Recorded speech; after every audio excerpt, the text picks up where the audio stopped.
Genesis chapter 14.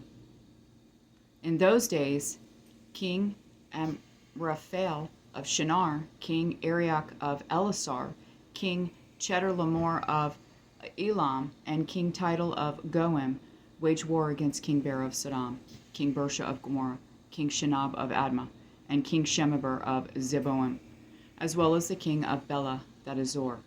All of these came as allies to the Siddim Valley, that is the Dead Sea. They were subject to Chedorlaomer for 12 years, but in the 13th year they rebelled.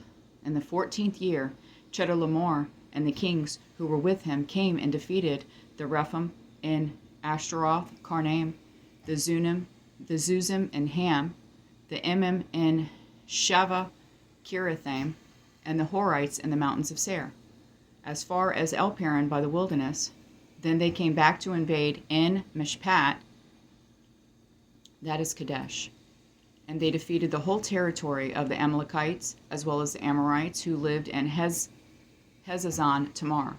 Then the king of Sodom, the king of Gomorrah, the king of Admah, the king of Zeboim, and the king of Bela, that is Zor, went out and lined up for battle in the Siddim Valley against King Chedorlaomer of Elam, King Tidal of Goim, King Amraphel of Shinar, the king Arioch of Elasar, 4 kings against 5.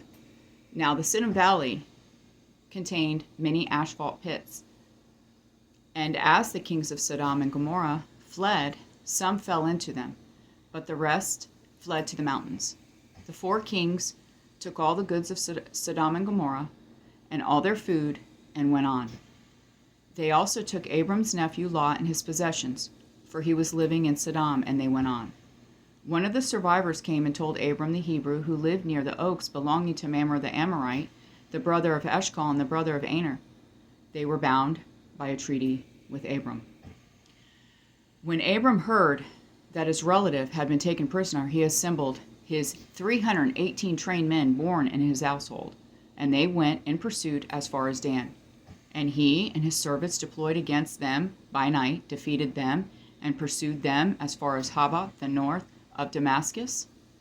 He brought back all the goods, and also his relatives, Lot and his goods, as well as the women and the other people.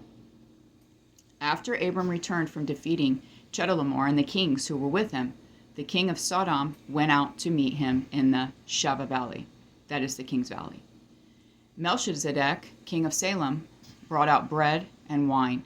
He was a priest to God Most High. He blessed him and said, Abram is blessed by God Most High, creator of heaven and earth, and blessed be God Most High, who has handed over your enemies to you. And Abram gave him 1/10 of everything. Then the king of Sodom said to Abram, give me the people, but take the possessions for yourself.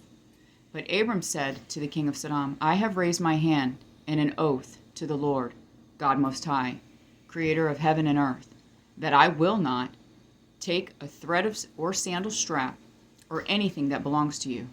So you can never say, I made Abram rich. I will take nothing except what the servants have eaten.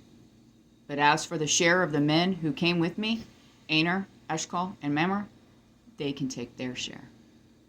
I love you, Jonathan and Jessie.